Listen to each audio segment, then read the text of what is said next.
Welcome, everyone, to the Success Blueprint podcast. I'm your host, Ari Jakobov, and today I'm here with a very, very special guest. This guest is actually not in real estate, first one that's not in real estate, but he is a super, super successful entrepreneur. He runs a life insurance company that's doing over 15 million a year in revenue, and he has over 150 agents working at his company. So, super, super impressive guy. Without further ado, Ryan Manrique, welcome to the show. Awesome. Thank you so much for having me on here, Ari. I appreciate you. Of course, it's my honor. I'm excited to have you on here.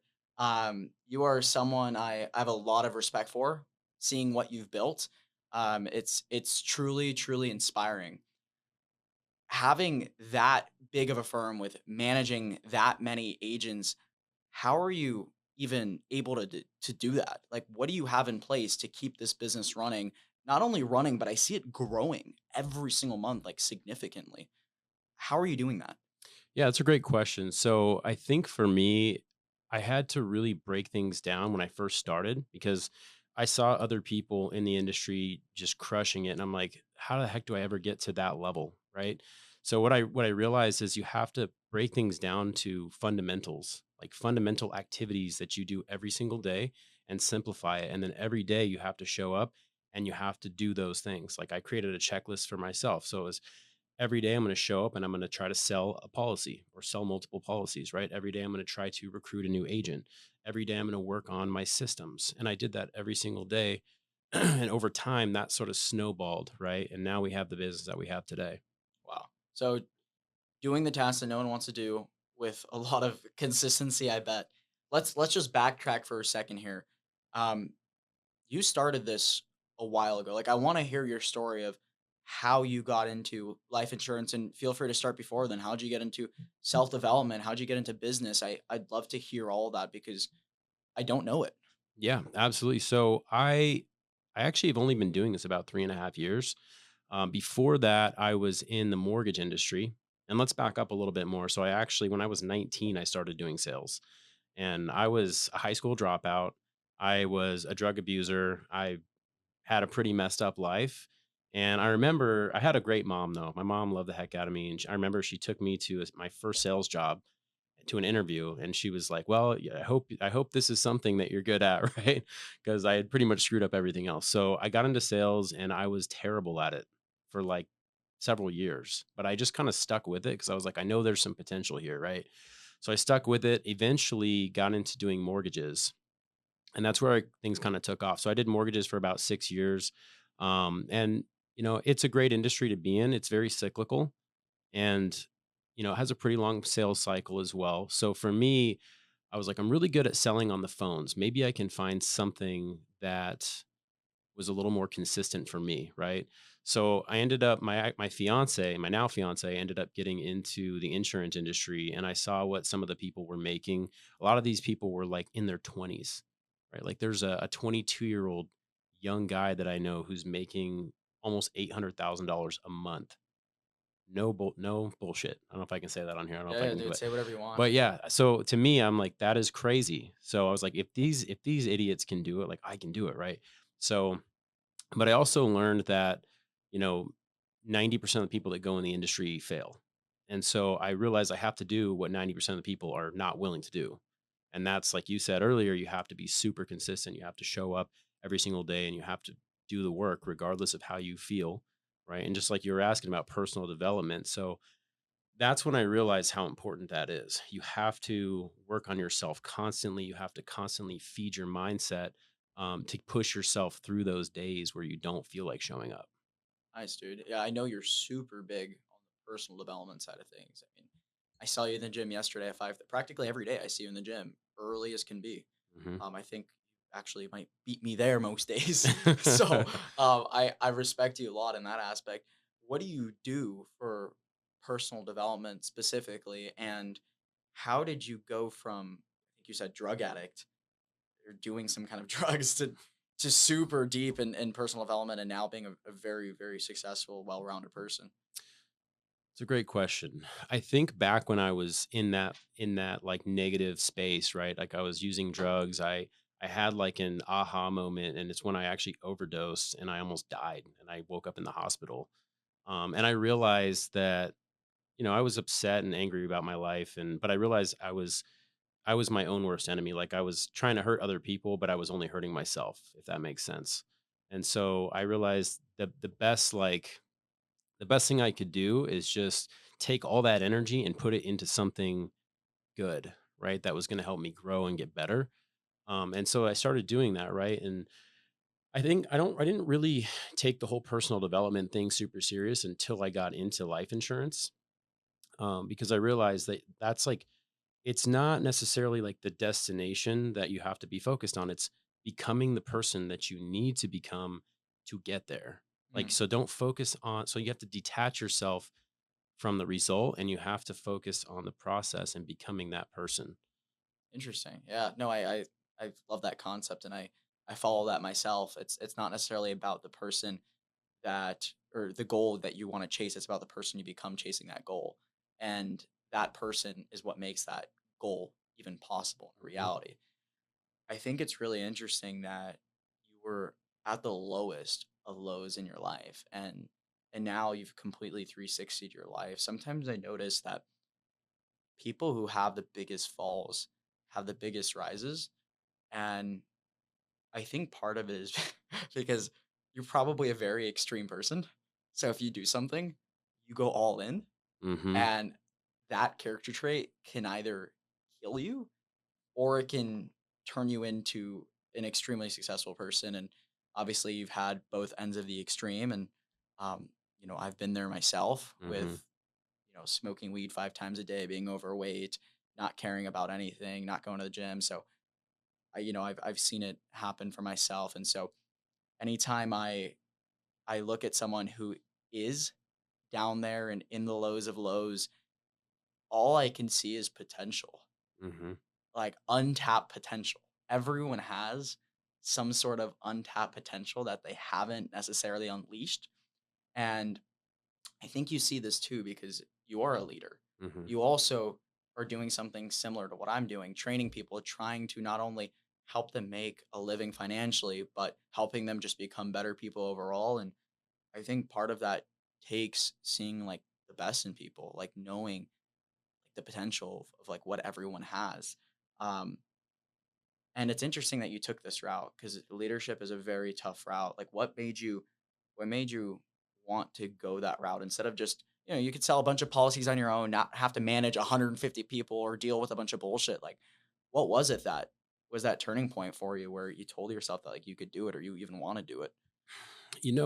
I'm somebody who's like I would say I'm an extroverted introvert, right? So like I can talk, I can speak well, I can sell, I sound good on the phones, but I don't necessarily like I get like uncomfortable, right? When I'm like in a big group of people or I have to stand up and like speak in front of people. But what I learned is like I have to constantly put myself in positions of discomfort to grow. And so, building a team, that was like something it made me like so nervous. And I'm like, I don't know. Like, I didn't even know. I'm like, I don't even know how to train anybody on life insurance when I first started. I don't even know how to do any of this stuff. But I just said, like, I have to show up and start doing it. And that's the only way you're going to learn, right? You have to start somewhere. And you just basically, you have your list of things you're going to do every day and you're going to get better at. And you just do it over and over and over. And then eventually you learn, you get better. What have been some of the struggles with training people? I think the thing about insurance is it's a very it's not, I don't want to say it's easy because you still have to work hard, but it's very simple to learn. I think the struggles are being able to get people to to transfer your mindset to them. That's the hardest part because like so many people, they see the success, they see the money, and they're like, I want to do that. But then when it comes down to actually doing what it takes to get there, they don't want to do it. And so I try my best. That's why like the personal development thing with our team, I'm instilling that in as many people as I can. I'm like, hey, this is what you need to be doing. And when I recruit people, I explain every day, hey, we get up early, we go to the gym, we listen to a podcast, or like I prefer to listen to David Goggins and have David Goggins shouting at me in the morning because it just gets me fired up, right? But we do different things like that, cold plunging, right? And so some people, they choose to like partake in that. And we have a whole group of people on my team. Every day we post our routine in the morning. Everyone's up at 5 a.m. This is what I did, right? And those people are typically I don't want to say everybody is doing that. Like some people are, but the ones who are crushing it. It's Interesting. no secret, right? Interesting. It's literally what we talked about 5 minutes ago. You have to become the person who can take on that success and you'll eventually have it. And that all stems back to personal development. Hmm. And when people are solely focused on money, most of the time it doesn't work out. You don't come across a bunch of fat people that are millionaires unless it's like DJ Khaled. Like he's something else. He's something else. But generally speaking, the people who have success in a lot of part of their lives. Like they've gone down the fitness and they've become the person who can take on that success. And I think that comes with being able to take on more stress and bigger problems. It's like Ryan who started life insurance, year one, wouldn't be able to manage 150 agents. There's no way.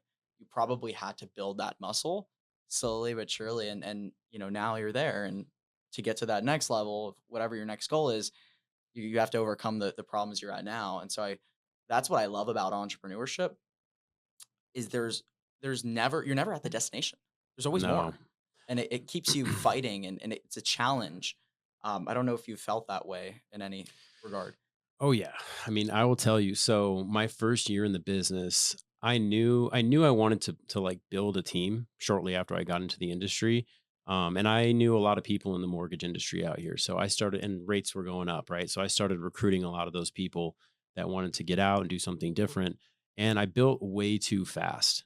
And so I hadn't really created like leadership within the business yet. And it wasn't really sustainable. So I hired way too many people and I also didn't really know how to set proper expectations with people, right? And so um I ended up building too quickly, and the lead source that we were using, the marketing that we were using, ended up getting saturated, and so people weren't able to make as many sales, and I ended up losing half my business. And in life insurance, that's very risky because you can when you lose agents, they get chargebacks, and those that chargeback debt will roll up to the agency owner. So I ended up having to pay back probably around $70,000 of other people's debt. And that was before I was making a lot of money. So of course my fiance, she was freaking out. She's like, "We're going to go bankrupt." And I was like, "No, we're not." So I just got on the phones and I just sold my way out of that hole. So the business has given me an incredible amount of adversity. Like I will tell you this, anybody else would have probably quit right there and been like, "Screw this." But like my mindset has always been like I'm just gonna take it on no matter what. Like I'm just gonna keep going. As long as I don't quit, I can't fail. It looks like sunshine and rainbows on social media, but people don't understand what you have to go through to get to where you're at right now. Like I can't imagine $70,000 in debt and it wasn't your debt, but it was Right. your responsibility. And Hmm. that's what you knew. And you made it your responsibility to get out of that situation. And I think, like you said, a lot of people would have folded.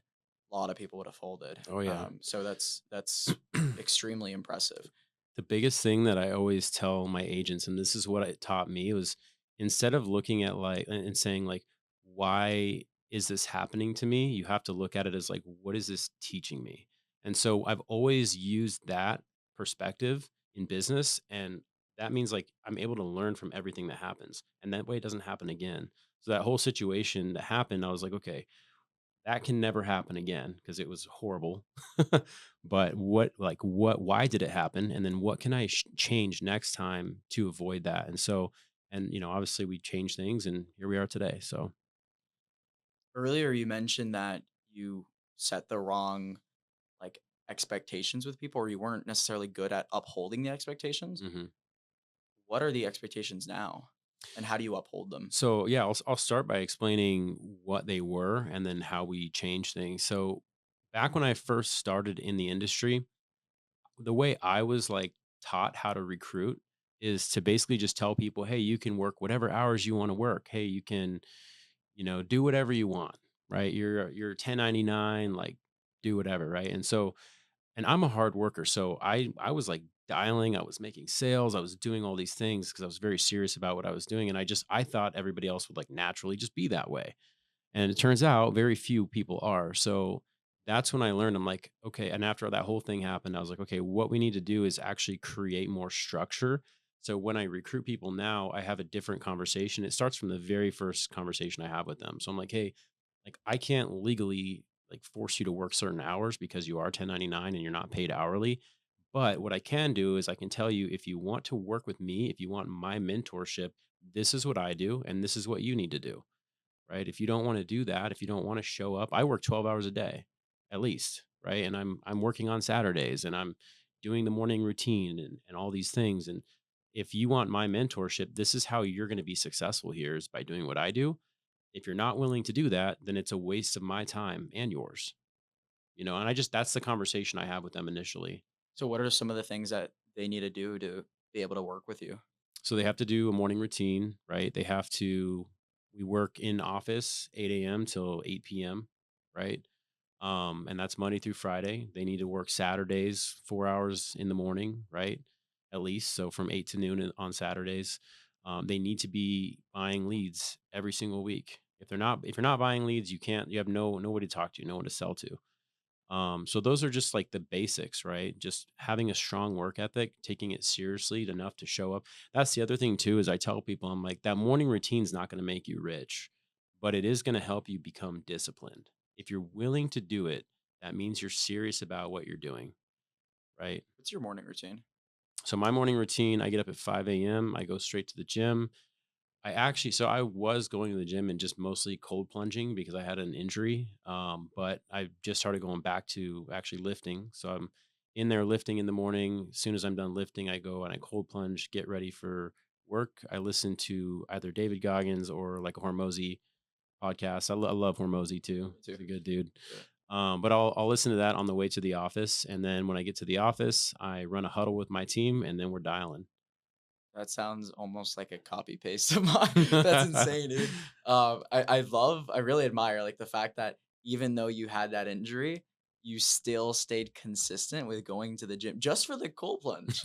Like, dude, that's insane because I think a lot of people could have used that as an excuse. Oh, I'm injured. I'm not going to the gym. It's my card. It's my free pass, right? And the fact that you still continue that goes to show how much you value your personal development and how much you understand consistency.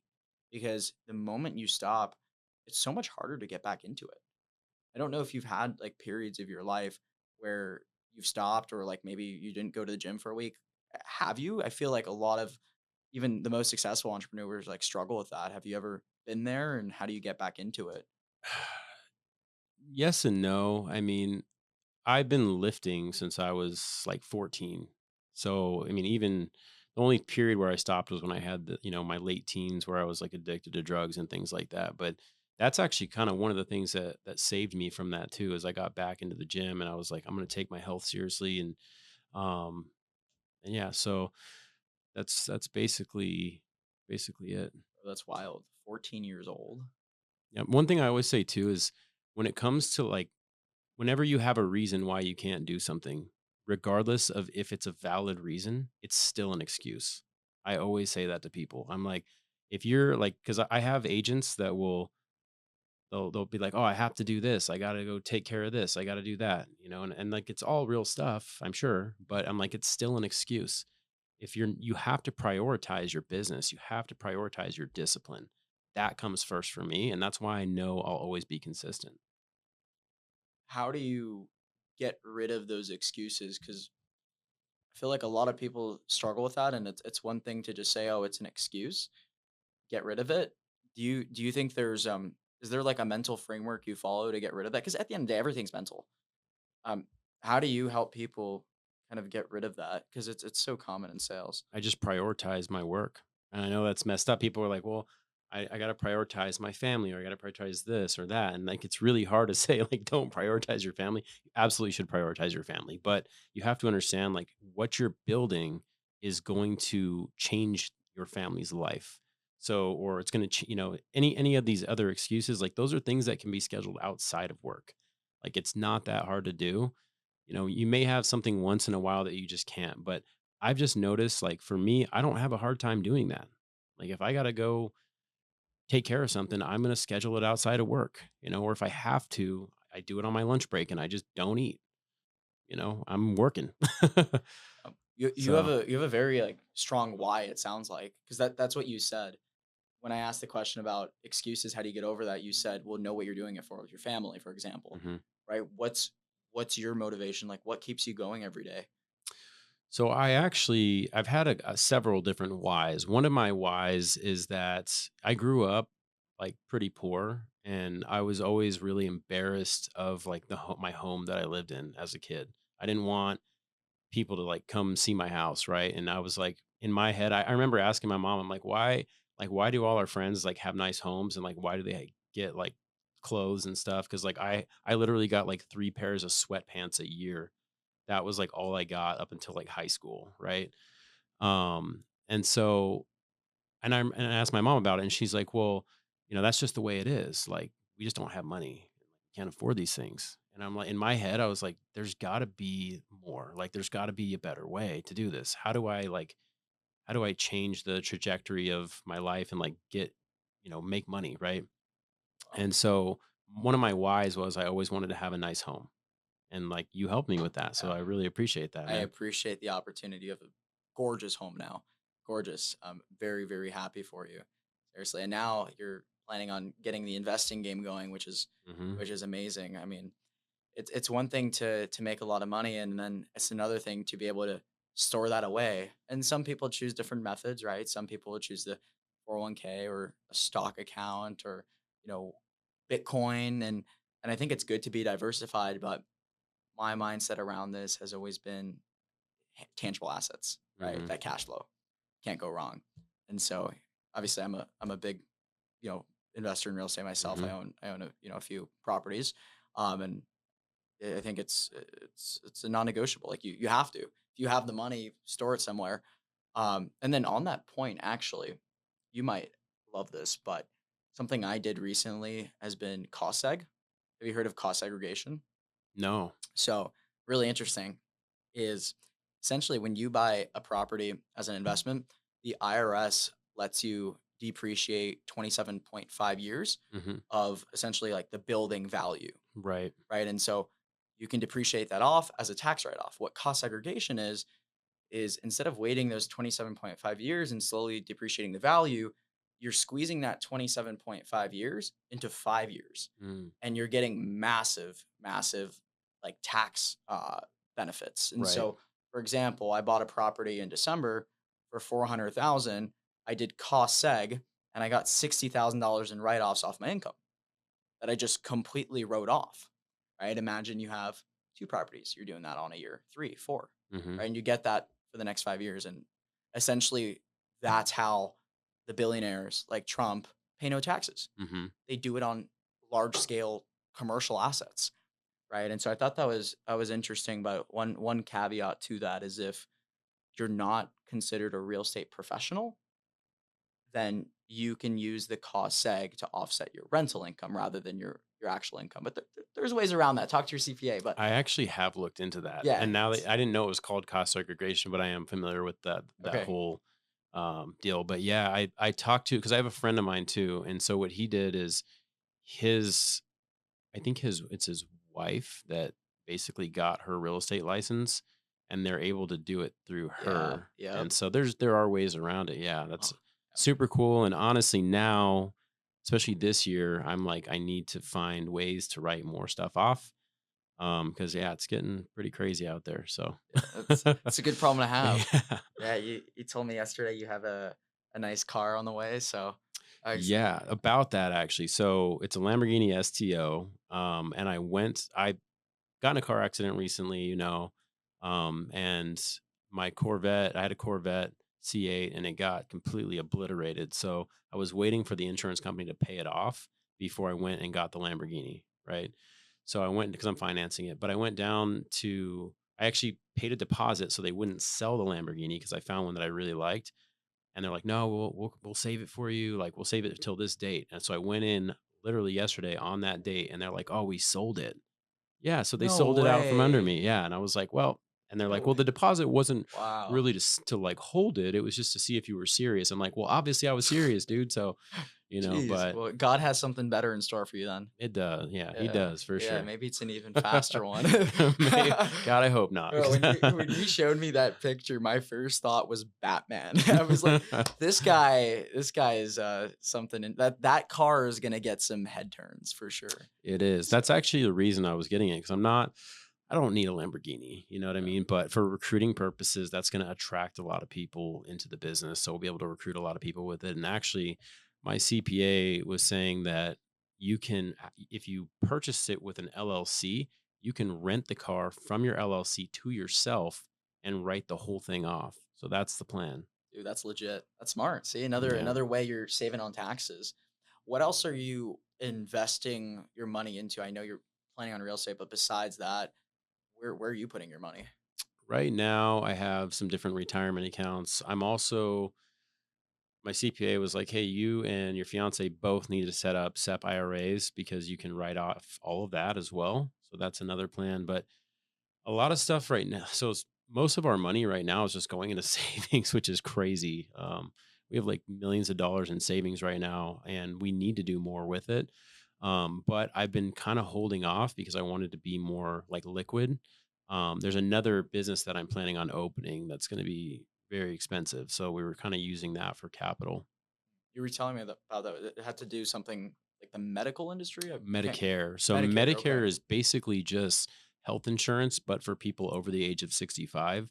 So my plan is because obviously we have the life insurance business down. It's pumping. We're making a ton of money.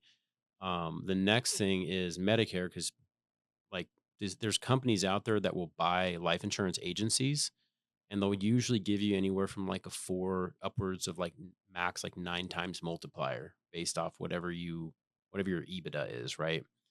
But if you do Medicare, you can typically get a higher multiplier. So my plan is to do Medicare as well and have both departments running in my office, and then sell them combined as one, and get like 10 to 12 times multiplier. Smart. Very smart. The fact that you're able to start a business and you're already, jumping into that avenue tells me you probably have a lot of leverage in your current business. I don't know what your day-to-day operations looks like, but are you still in production and selling yourself? Or what's your role as of right now? I honestly don't have time to sell, but I still get on the phones. Like I was on the phones earlier. As soon as we're done with this podcast, actually, I have a call back with this guy, and just finishing up on his application to sell a policy. I don't really have time, and I don't have to, right? But I think it's important to lead from the front. If I have agents coming in, and I'm like, "Hey, get on the phones, do X, Y, Z," like it's important for them to see that I can do it and that I do it. I'm not going to be on the phones all day because I'm constantly taking calls and like dealing with carriers and this and that. This person got terminated with this carrier, and I got to solve all these problems all the time. But I think it's important. Leading by example is everything. Mhm. So, do you have, I guess, like, how have you been able to leverage it? What systems in place have you put in that have been like the biggest ROI? Maybe it's people you hired. Like, do you have an executive assistant running the operation or someone who manages the team? Like, what does that look like? Yeah, so just kind of going back to like the fundamentals of how do we build the agency, right? So it comes down to really just recruiting, training, and selling. If you do those three things and you become really effective at them, you can grow a business in life insurance. So my thought process was like, how do we make those things really efficient? When I first started, I was just like messaging people on like social media, like, "Hey, this is what I do. Look how much I made. Right? Would you be interested?" And like that's kind of the route that I was taking. And since then, we built a solid business where we have a good amount of revenue coming in. So took some of that money and I set up paid ads. So now I have ads running all over the country, and people will click on the ad. It takes them to a landing page, like a funnel, right, where they fill it out, and there's a bunch of knockout questions on the landing page. So if they're like, let's say they don't aren't into like self development or anything like that, it boots them out, so they can't actually can't complete it. As long as they pass all those questions, then they can book a call on my calendar. And then what I'm doing is I'm actually divvying those calls out to my managers, and I'm helping them grow their teams and grow their businesses as well. So Mm. that's a really effective system, because once they hit a certain level and they're making, X amount a month, then I actually have them set up the same system that allows them to start now getting those calls on their own, and they can start growing out their managers. Super scalable. I love that. You guys have come a long way since we met because the way we met initially was Morgan messaged me on Instagram and she's like, "Do you want a job?" And I was like, "Thank you. I'm doing well in real estate. I'm okay, but I know someone that does." And I referred you to my Hmm. brother, and from there, that's how we connected. But it's so cool to see how far you've come from just those DMs to now paid ads, and then just now getting your people to run those paid ads to grow their downlines Hmm. or organizations, whatever you call it. Right. So that's super super cool, man. And I think what you guys are doing um, can be translated into real estate or really any business. Yeah, It's absolutely. a copy paste model, obviously with probably some tweaks here and there. But that's why I'm so interested in it Hmm. because there's so much to learn from everyone you talk to. So that's cool. What's what's the vision moving forward? Let's say you build out the Medicare side of things and then you sell everything. Right? Like what are you just gonna chill on the beach with Morgan? Like what's the plan? It's funny because like I have really big goals, and most like it's when I originally started in this business, my goal was to basically get to where I am right now. But then once I got here, I was like, okay, I have a bigger goal now because I don't know, it just It sort of never ends. transformed. Yeah. Yeah, and so I guess we'll see what happens. But once I build Medicare, my goal is to sell both businesses for 100 mil. So if I can break 100 mil, I'll sell. Right now, I think we're right around 20 is what a little over 20 is what we could sell for. Then you'll buy a couple houses with me and PV. There you go. Yeah.